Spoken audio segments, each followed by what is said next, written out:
India का वो state जिसे ज्वेल ऑफ इंडिया भी कहा जाता है, आज उसके बारे में कोई बात नहीं कर रहा। मैं बात कर रहा हूँ मणिपुर की।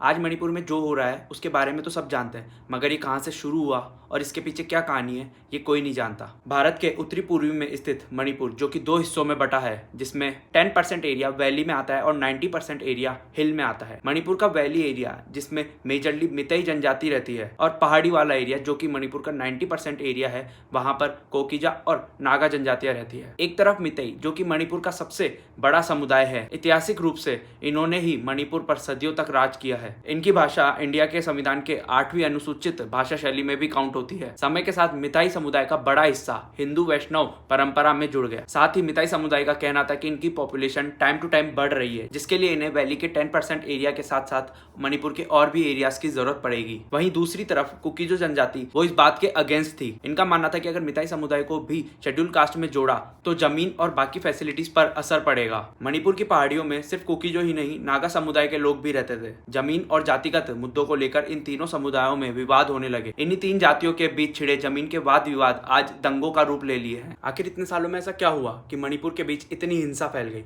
ये मैं आपको नेक्स्ट पार्ट में बताऊंगा।